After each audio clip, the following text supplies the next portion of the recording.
மக்கள் அனைவருக்கும் வணக்கம். எல்லா பக்கமும் தங்கம். இப்பதான ஒரு 3 மாசத்துக்கு முன்னாடி வித்தேன்னு ஒரு கும்பல், இன்னொரு பக்கத்து ஐயோ வாங்காம விட்டோமேனு ஒரு கும்பல், இன்னொரு பக்கத்து இதெல்லாம் இனிமே நம்ம வாங்க முடியுமா அப்படின்னு ஒரு கும்பல். இந்த பக்கத்து எல்லா பக்கத்துமே எப்படி பார்த்தாலும் தங்கம் தங்கம் தங்கம். தங்கத்தினுடைய விலை இருக்கு இல்லையா, அது உச்சத்தை நோக்கி போய்கிட்டு இருக்குது. இது வரைக்கும் எனக்கு தெரிஞ்சு மனித வரலாற்றிலேயே இந்த ஒரு 3000 வருஷத்துக்கு மேல நல்ல சிவிலைசேஷன் சொசைட்டியா மாறினதுக்கு அப்புறம் இந்த தங்கத்தோட தேடல் மனிதனுக்கு எப்பவுமே இருந்து, எனக்கு தெரிஞ்ச லைஃப் டைம், அதாவது ஒட்டுமொத்த மனித வாழ்க்கையிலேயே முதல் முறையாக தங்கம் அதனுடைய உச்சத்தை நோக்கி நகர்ந்து இருக்குது. இது எதனால எங்கே போய் முடியும், இது என்னென்ன காரணங்களா ஏறுது, என்னென்ன காரணங்கள் சரி செஞ்சா இது மீண்டும் பழைய நிலைமைக்கு இந்த அளவுல இருந்து கீழே வரக்கான வாய்ப்பு கிடையாது, ஓரளவுக்கு செட்டில் ஆகிறதுக்கான வாய்ப்பு உண்டு. இது எல்லாத்துக்குமான பதில் என்ன, அதுதான் இந்த வீடியோ நம்ம பார்க்க போறோம். இதை முழுமையாக பார்க்கறதுக்கு முன்னாடி ஒரு சில முட்டாள்தனமான அரசியல்வாதிகள் உண்டு. இந்த அப்பாவு, இவர் தான் நம்முடைய, இவர் யாருன்னு தெரியல சொல்றேன், இவர் தான் நம்முடைய சபாநாயகர். சொல்றதுக்கே சங்கடமா இருக்குது. இந்த மாதிரி திமுக காரர்கள் என்ன பண்ணுவாங்கன்னா, இதான சாக்கு, இதுக்கு எல்லாத்துக்கும் காரணம் மோடிங்க, இவங்க எல்லாத்துக்கும் பிரச்சனைக்கும் மோடின்னு முடிச்சு விட்டுருவானுங்க, இது குழப்புற வேலை, இது தேவையில்லாது. எனவே தங்கத்தோட உண்மையான நிலவரம் என்ற விஷயத்தை முழுமையா பார்க்கலாம். அதற்கு முன்பு தங்கம் எந்த அளவுக்கு கூடுதலுக்கான வாய்ப்பு உண்டு அப்படின்னா, 2 நாளுக்கு முன்னாடி மிகப்பெரிய நிதி ஆய்வுகள் பண்ணக்கூடிய ஜேபி மார்க்கெட் என்ன சொல்றாங்க அப்படின்னா, சுமார் ஒரு அவுன்ஸ் $8000 வரைக்கும் போறதுக்கான வாய்ப்பு உண்டு அப்படின்னு அவங்க சொல்றாங்க. இது ஏறக்குறைய ஒரு கிராமுக்கு சுமார் 23,000 இருந்து 25,000 வரைக்கும் போறதுக்கான வாய்ப்பு உண்டு. இப்ப ஜேபி மார்க்கெட் போல பெரிய பெரிய நிறுவனங்கள் இது எதை வச்சு கணிக்கிறாங்க, எதனால இது ஏறுது, இந்த விஷயத்துக்குள்ள வரலாம். கடைசியில் சில சுவாரஸ்யமான விஷயங்களும் உண்டு. அது என்ன அப்படின்னா, முதலாவது, இது ஏறுறதுக்கு எல்லா பேரும் வாங்குறாங்கப்பா. யாரு? மக்கள் எல்லாம் வாங்குறதாங்க காரணம் அப்படின்னு சொல்லி ஒரு சராசரியான பேச்சு, ஒரு சாதாரண காமனான பேச்சு ஒன்று போகுது. அது உண்மைதான். அதுக்கு காரணமே இந்தியாவில் இருக்க பெண்கள் வாங்குறதா அப்படின்னு சொல்லி ஒட்டுமொத்தமாக பெண்கள் தலையில் தூக்கி போடுறாங்களே, அது உண்மை கிடையாது. 2025 ஆகஸ்ட், அதுக்கு முன்பு இருந்து யார் அதிகமாக வாங்கியிருக்கா, அதாவது ETF, அதாவது வங்கிகள் மூலமாக அந்த தங்கத்தின் மதிப்பில் முதலீடு பண்றது இல்லையா, யாராவது தங்கம் வாங்குறதுன்னு வச்சுக்கோமே, அந்த வழியில அந்த வங்கிகள் வழியாக ETF மூலமாக வாங்கக்கூடிய அந்த கோல்டில் இன்வெஸ்ட்மெண்ட் பண்றாங்களே, முதலீடு பண்றாங்களே, அது முதல் இடத்துல இருக்கிறது அமெரிக்க மக்கள் தான். சுமார் 40% அளவிற்கு கடந்த ஒரு வருஷமாக, கடந்த ஒரு 6-7 மாசமா தீவிரமாக தங்கத்தை நோக்கி நகர்ந்தவங்க. அடுத்த இடத்துல சைனாவை பொறுத்தவரைக்கும் 20% மக்கள் கடந்த ஒரு 6-7 மாதமாக தங்கத்தை நோக்கி நகர்றாங்க. இது முதலீடுல. இப்பதான் ஒரு 4-5 மாசமா தீவிரப்படுத்திருக்காங்க இந்தியர்கள். அவங்க வாங்குறது வெறும் 6% மட்டும்தான் இது வரைக்கும் ETF மூலமாக. மற்றபடி தங்கத்தை பாரா வாங்குறது, நகையா வாங்குறது இல்லையா, அதுல ஓரளவுக்கு இருப்பாங்க. ஆனா ஏதாவது முதலீடாக ETF வாங்குறாங்க இல்லையா, அதோட எண்ணிக்கை வெறும் 6% அளவு தான். இதை தவிர ஜப்பான் ஒரு 14%, ஐரோப்பிய நாடுகள் எல்லாமே ஒரு 10%, ஆஸ்திரேலியா மற்ற நாடுகள் எல்லாமே 10%. எனவே இதுதான் முக்கியமானது. சரி, இந்த மாதிரி வாங்குறதுதான், மக்கள் வாங்குறது தான் காரணமா, அந்த கேள்விக்கு வருவோம். அப்படின்னா அந்த காரணம் கிடையவே கிடையாது. மக்கள் எல்லாம் வாங்குறதுக்கு என்ன காரணம் ஒன்று இருக்கு. அது எங்க தொடங்குச்சுன்னு ஒன்று இல்லையா, அது தொடங்கின இடம்ன்றது ட்ரம்ப் அவர்கள். ட்ரம்ப் அவர்கள் ஆட்சி அதிகாரத்துக்கு வந்ததுமே, 2வது முறையாக வந்ததுமே, அவர் என்ன பண்றாரு அப்படின்னா, உண்மையிலே அமெரிக்காவுக்கு ஒரு மிகப்பெரிய பலம் உண்டு. நான் 100% சொல்லுவேன், அமெரிக்கா தான் நம்பர் 1. உலகத்தில் சுமார் 170 நாடுகளை தன் முழு கட்டுப்பாட்டில் வச்சுக்க முடியும் அமெரிக்காவால். ஏன்னா அந்த அளவுக்கு அவங்க பொருளாதார கட்டமைப்பு இருக்குது. வெறும் இராணுவத்தின் பலம் மட்டும் கிடையாது, பொருளாதார கட்டமைப்பு சுமார் 80 வருடங்களுக்கு மேலாக அவங்க தீவிரமா உருவாக்கியிருக்காங்க. இந்த கட்டமைப்பை வேற எந்த நாடுமே அடுத்த 200 வருஷத்துக்கு தொடவே முடியாது. அந்த அளவுக்கு ஒரு கட்டமைப்புன்னு வச்சுக்கோவேன். அந்த கட்டமைப்பை முழுமையாக அவருக்கே தெரியாம ஆட்டி வைக்கிறாரு ட்ரம்ப் அவர்கள். அது என்ன பண்றாரு அப்படின்னா, 2015 தீவிரப்படுத்துறாரு. என்ன சொல்றாரு அப்படின்னா, அந்தந்த நாடுகள் வந்து இறக்குமதி அவருடைய பொருள் இருக்குல்ல, இது எல்லாம் வரி விதிப்பு அப்படின்றாரு இல்லையா, இது எல்லாமே எந்த நாடுமே எதிர்க்கவே முடியாது, போய் பேச்சுவார்த்தை நடத்த முடியும். ஏன்னா அமெரிக்காவை எதிர்த்து உங்களால பொருளாதார நடவடிக்கையில் ஈடுபட முடியாது, அந்த அளவுக்கு பலம் உங்களுக்கு கிடையாது. இதுதான் யதார்த்தமான உண்மை, எல்லா நாடுமே சொல்றேன். எனவே எல்லா நாடுகளுமே வரி விதிச்சாலுமே கூட எந்த நாடுகளும் பெரிய எதிர்ப்பு தெரிவிக்கவே இல்லை, பிறகு முட்டி மோதவே இல்லை. அமெரிக்காவுடன் பேச்சுவார்த்தை நடத்த முயற்சி பண்ணாங்க, இது நடக்குது. இவர் அடங்கவே இல்லை. சீனா, இந்தியா, பிரேசில், இந்த பிரிட்டிஷ், இந்த யூரோப் எல்லாருமேலையும் இஷ்டத்துக்கு கனடா வந்த இவங்களுக்கு அப்படின்னு பண்ணார் இல்லையா, அது உண்மையிலே அந்த நாடுனால முடியும், செம்ம கெத்துப்பா பண்ண முடியும். ஆனால் எதிர்த்தரப்பில் இருக்கக்கூடிய நாடுகள் எல்லாமே என்ன நிலைமைக்கு தள்ளப்படுறாங்க அப்படின்னா, அமெரிக்கா மீதான நம்பகத்தன்மை இல்லையா, அது குறைய ஆரம்பிக்குது. அமெரிக்க டாலர் மீதான நம்பிக்கை இல்லையா, அது குறைய ஆரம்பிக்குது. இனிமேல் அமெரிக்காவை முழுமையாக அந்த நம்பி இருக்கிறது, இல்லாட்டி அந்த அமெரிக்க பொருளாதாரத்தோட நம்ம ஹெவியா டிபெண்டா இருக்க முடியா, இதுல இருந்து கொஞ்சம் விலகி நிற்க வேண்டியது அவசியம்னு எல்லா நாடுகளும் யோசிக்க வச்சார் இல்லையா. அந்த இடத்துல தான் ஒரு 100 வருஷமா அமெரிக்காவை கட்டமைச்ச அதனுடைய ஃபவுண்டிங் ஃபாதர்ஸ் இருக்காங்க இல்லையா, அவங்க உருவாக்குற நம்பிக்கையை ட்ரம்ப் அவர்கள் உடைச்சார். இவர் வரி விரிச்சதை யாரும் எதுக்க முடியாது. ஆனா எதிர இருக்கிறவன் கொஞ்சம் பலம் கம்மி அப்படின்றதுனாலே அவனோட மாற்று சிந்தனைக்கு போக மாட்டான்னு நினைக்க முடியாது. அவங்க என்ன பண்ண ஆரம்பிக்கிறாங்க, அதான் முக்கியமானது, அதுதான் தொடக்கமே. அது என்ன அப்படின்னா, முதலாவது அமெரிக்காவோட ட்ரெஷரி, அதாவது இந்த மாதிரி வரி விதித்த நாடுகள் இல்லையா, இவங்க எல்லாருமே ட்ரம்ப் வந்ததுக்கு அப்புறம் ஒரு விஷயத்துல ஈடுபடுறாங்க. அது என்ன அப்படின்னா, முழுமையாக டாலரை நம்பி இல்லாம நாமளே சுயேட்சையா ஒரு வர்த்தக உறவுகளை உருவாக்கணும் ஒவ்வொரு நாடுகளுடன். இதற்காக அவங்க என்ன பண்றாங்க, சீனா என்ன பண்ணுது அப்படின்னா, $1 ட்ரில்லியன் அமெரிக்கன் டாலர் மதிப்பிலான தன்னுடைய ட்ரெஷரியை உள்ள இருந்து நகர்த்துறாங்க. அதுல சுமார் இப்ப இருக்கிறது 650 பில்லியன். இப்ப எளிமையா புரியுற மாதிரி சொல்றேன். நம்ம கடன் பத்திரங்கள் வாங்கி வைப்போம். கடன் பத்திரங்களுக்கு வட்டி கொடுப்பாங்க. அது அரசும் கொடுக்கும், அதானி அம்பானி இவங்களும் கொடுப்பான்னு வச்சுக்குவேன். அந்த பத்திரங்களுக்கு ஃபிக்ஸட் டெபாசிட் மாதிரி அது நமக்கு ஒரு வருமானம் வரும்னு வச்சுக்குவேன். அதே மாதிரி ஒரு ட்ரெஷர்னு வச்சுக்குவேன். இது எல்லா நாடும் எதுக்கு ரிசர்வ்ல வைக்கிறாங்க, வாங்கி வைக்க வேண்டியிருக்கு அப்படின்னா, எல்லா பேருமே டாலர்ல வர்த்தகம் பண்றாங்க. தங்களுடைய நாணயங்களுக்கு போதிய மதிப்பு இருக்குன்றதுக்காக இதை வாங்கி வைக்கிறாங்க. இது ஒரு சிக்கலான கணக்கு. இதுல ஃபர்ஸ்ட் சீனா என்ன பண்றாங்க, சுமார் 600 பில்லியன் அமெரிக்கன் டாலர் மதிப்பிலான அமௌண்ட்டை இந்த ட்ரெஷரியை வெளியே கொண்டு வராங்க. சரி, வெளியே கொண்டு வந்துட்டாங்க அப்படின்னா வேற எங்கே கொண்டு போவாங்க? தன் நாணயத்தின் மதிப்பையும் நிலைநிறுத்தணும். அதுதான் நமக்கு பொருளாதார பலம் தரப்போகுது. அப்ப எதை உலக நாடுகள் ஏற்றுக்கும்? டாலர் இல்லைனா. இது கடந்த 2000 வருஷம் உண்மை. தங்கம் தான். தங்கம் தான் எப்பவுமே கிங்கு. இருக்கிற மெட்டல்லே அதான் கிங்னு வச்சுக்கோங்க. அதான் அரசன். அதை நோக்கி தான் நகர்த்துவாங்க. உலகமே அப்படிதான் இருக்கும். எனவே தங்கத்தின் மீதான நகர்வுகளே அது தீவிரமாகுது. இந்த ஒரு நாடு 680 பில்லியன் அமெரிக்கன் டாலர்னா சுமார் 36 லட்சம் கோடி அளவிற்கான அமௌண்ட்டை இந்திய மதிப்பில் வெளியே கொண்டு வந்து தங்கத்தை நோக்கி நகர்த்தினா வச்சுக்கோங்க, அது என்ன ஆகும்? இது மட்டும் கிடையாது. பிரிக்ஸ், இந்தியா, பிரேசில், அதுக்கப்புறம் செக் ரிப்பப்ளிக், அதுக்கப்புறம் ஜப்பான் ரீசெண்டாக இவங்க எல்லாரும் குறைஞ்ச அளவுக்கு அந்த அமெரிக்காவுடைய அந்த ட்ரெஷரிலிருந்து அமௌண்ட்டை குறைச்சிட்டு வெளியே நகர்த்த ஆரம்பிச்சிட்டாங்க. வெளியே எங்கேயும் போக முடியாது.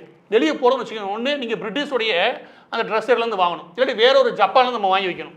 இப்படி வேற நாடுகள்லேருந்து வாங்குறதுக்கு அவங்க கோல்டை நோக்கி நகர்த்துறது தான் அவங்களுக்கு பெஸ்ட் ஆப்ஷன். இது நாடுகளே பண்ண ஆரம்பிக்குது. இது எதனால? ட்ரம்ப் அவர்னால. எனவே நாடுகள் எல்லாத்துக்கும் ஒரு குழப்பமான சூழல். தங்களுடைய பொருளாதாரத்தை பாதுகாக்கிறதுக்கு இந்த நகர்வை மேற்கொள்றாங்க. இதுதான் மெயின் முக்கிய காரணமே. இதுதான் தங்கத்தை நோக்கி இவங்க நகர்த்துறது. இது நகர்த்துறது மட்டும் கிடையாது, அதுக்கு அடுத்த வேலை ஒன்று அடுத்தடுத்து தொட்டு நடக்குதுன்னு வச்சுக்கோங்க. அதுக்கு அடுத்து போலந்தில் ஆரம்பிச்சு பிரேசில், கஜகஸ்தான், அதுக்கப்புறம் டர்க்கி, சைனா, செக் ரிப்பப்ளிக், அதுக்கப்புறம் அசர்பைஜான், இவங்க எல்லாம் என்ன பண்றாங்க அப்படின்னா, அவங்களுடைய நம்மளுடைய ரிசர்வ் பேங்க் இருக்கு இல்லையா, நம்ம ரிசர்வ் பேங்க் மாதிரி அங்கேயே இருக்குன்னு வச்சுக்கோங்க. அந்த பேங்க் எல்லாருமே தங்களுடைய தங்கத்தின் இருப்பு அதிகப்படுத்துறாங்க. நீங்க போலந்து மட்டும் சொல்றீங்க, இப்ப தெரிஞ்சது உங்களுக்கு உண்மை. போலந்து மட்டும் என்ன திட்டப்படுறாங்க அப்படின்னா, இந்த வருஷத்துக்குள்ள சுமார் 600 to 700 டன் அளவிற்கான தங்கத்தை நாங்கள் இருப்பு ஒப்பன்றாங்க. அது எவ்வளவு? 6 லட்சம் கிலோவை ஒரு நாடு, போலந்துன்னு ஒரு நாடு 6 லட்சம் கிலோ தங்கத்தை ரிசர்வ் பண்றதுக்கு வாங்குச்சுன்னா எக்கு தப்பா எகிறதா செய்யும். அந்த ஒரு நாட்டுடைய ரிசர்வ் பேங்க், சென்ட்ரல் பேங்க் 6 லட்சம் கிலோவுக்கு இவங்க தங்கம் வாங்குறாங்கன்னா மற்றவெல்லாம் அள்ளி எரிச்சான்னு வச்சுக்கவே. சமீபத்தில் வெறும் ஒரு 2 மாதத்துக்கு முன்னாடி 25,000 கிலோவை தன் நாட்டை நோக்கி நகர்த்துச்சு சீனா. இப்படி ஒவ்வொரு மாதமும் ஏற்ற ஆரம்பிச்சாங்களே. அப்போ ஒரு பக்கத்து ட்ரெஷர்லேருந்து வெளியே கொண்டு வந்துட்டு இன்னொரு பக்கம் தங்கத்தை நோக்கி முதலீடுகளை அதை தீவிரப்படுத்த ஆரம்பிச்சாங்களே. இவங்க தான் முதல் காரணம். இவங்க தான் அதிகமாக வாங்க ஆரம்பிச்சாங்க. சரி, இவங்க வாங்குறாங்க அதனால தான் ஏற்றி விட்டாங்கன்னு அவங்களும் சொல்ல முடியாது. உலக நாட்டில் ஒரு பொருளாதாரத்தை குழப்பமான சூழ்நிலைக்கு தள்ளுனது அமெரிக்கா, அது ட்ரம்ப் அவர்கள்.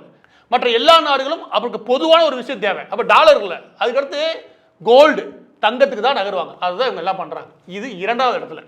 3வது இடத்துல இவங்க பார்த்து முதல் மூவ் பண்ணவே இவன் இந்த தேதர் அசெட் மேனேஜ்மெண்ட். இவங்க யார் அப்படின்னா, இப்போ ஜேபி மார்க்கெட் பார்த்தோம்னா இது மாதிரி பெரிய பெரிய வங்கிகள், தனியார்னு வச்சுக்கோங்க. இவங்கெல்லாம் பொருளாதாரம் சார்ந்து இயங்கக்கூடிய பெரிய பெரிய வங்கிகள் மாதிரி வச்சுக்கோங்களேன். இந்த நபர்கள் என்ன பண்றாங்க அப்படின்னா, ஃபர்ஸ்ட் எடுத்து இவர் என்ன பண்றாங்கன்னா, நாடுகள் வாங்க போய் இவங்க 27,000 கிலோ வாங்குறாங்க. பொதுவாக ஐசிஐசிஐ பேங்க்லேருந்து, HDFC பேங்க்லேருந்து வங்கிகள் ஆரம்பிச்சு சின்ன சின்ன இந்த தொழில்கள் கொடுப்பாங்களே அவங்கள ஆரம்பிச்சு, அதுக்கப்புறம் ஹோம் லோன் கொடுப்பாங்களே, இவங்க எல்லாமே இந்த ஃபைனான்சியல் இன்ஸ்டிடியூஷன் இருக்குல்ல, இவங்க எல்லாமே கொஞ்சம் தங்க இருப்பு வைப்பாங்க. அது 3-2% அளவுக்கு வைப்பான்னு வச்சுக்கோங்க. ஆனால் இது மாதிரி இவங்க மூவ் பண்ணால உலக நாடுகளே மூவ் பண்ணுது. சரி, நம்மளும் கொஞ்சம் மூவ் பண்ணிப்போம் அப்படின்னு 3% வரைக்கும் இருக்க வேண்டியது 6% வரைக்கும் எல்லாருமே ரிசர்வ் பண்ண ஆரம்பிச்சாங்க. அதுக்கப்புறம் இவங்களும் தங்க வாங்க ஆரம்பிச்சாங்க.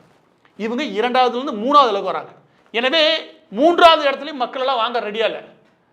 இந்த நிலைமை உருவானதுமே அமெரிக்க மக்கள் எல்லாம் உசாராயிறாங்க. ஓ, ஃபைனான்சியல் இன்ஸ்டிடியூஷன் வாங்குறாங்க, இன்னொரு நாடுகள் மூவ் பண்ணுது, எனவே நம்மள ரிசர்வ் நோக்கி நகரும் சொல்லிட்டு அவங்க கோல்டு நோக்கி நகர்றாங்க. அங்கேதான் ஆரம்பிக்குது.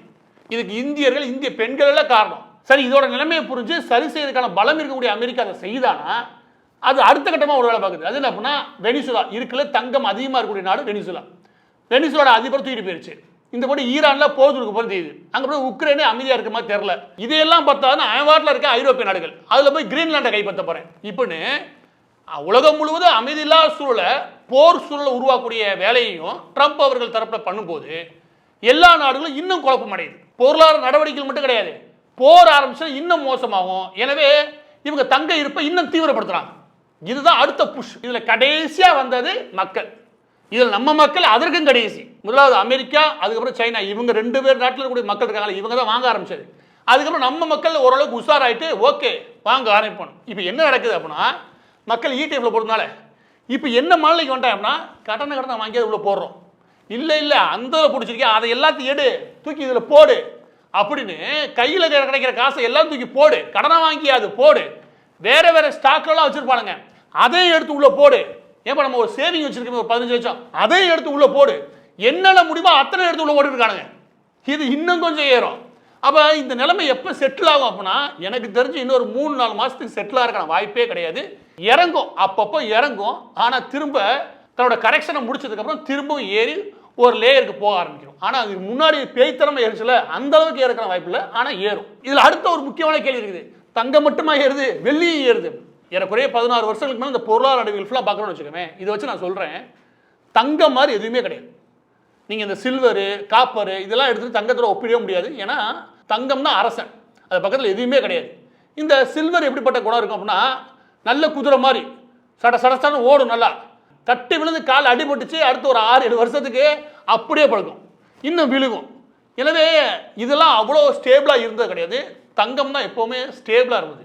அந்த இடத்துல மிக முக்கியமான ஒரு விஷயம் சொல்ல வேண்டியிருக்காது. என்ன அப்படின்னா, நிலத்தை போடுறோம், நமக்கு தேவையான வீடு கட்டி முடிச்சிட்டோம், அதுக்கப்புறம் கொஞ்சம் சேவிங் வச்சுருக்கோம், இதுக்கடுத்து ஃபிக்ஸட் டெபாசிட் நோக்கி போகிறாங்களே, அதை விடவும் எது பெஸ்ட்டு அப்படின்னா தங்கத்தில் இருப்பு வைக்கிறது. ஆனால் தங்கத்தை பாராவோ இல்லாட்டி நகைகளாக வாங்குறதுல அது எந்த அளவுக்கு முதலீட்டில் சரியாக இருக்குன்னு எனக்கு தெரியல.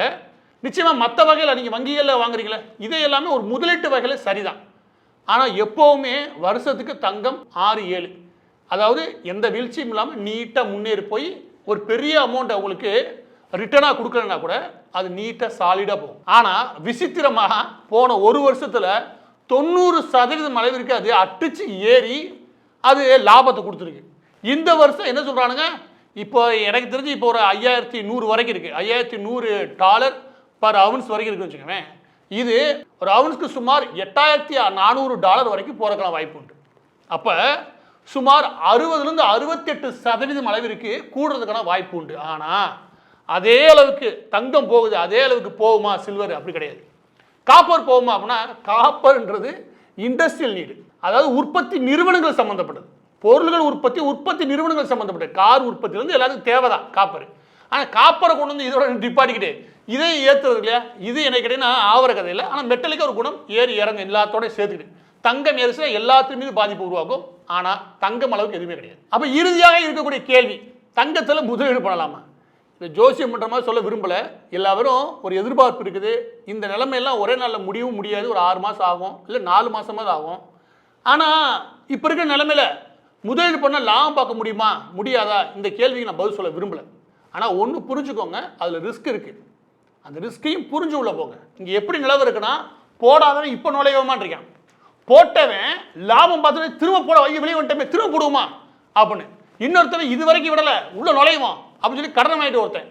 இப்போ எல்லா பற்றியும் தங்கத்துக்கான ஒரு இயற்கையான குணமே அப்படியே இழுக்கும். உங்கள் மொத்த கேரக்டரையும் அப்படியே ஒரு ஓரமாக வச்சுட்டு தன்னை நோக்கி இழுக்கும். உங்கள் கேரக்டர் தொலைஞ்சு பேய்த்தனமாக பணம் கிடைக்குன்னு சொல்லிட்டு உள்ளே நுழைஞ்சிடாதீங்க. அதில் மட்டும் கொஞ்சம் நிதானமாக ஆகிக்குங்க.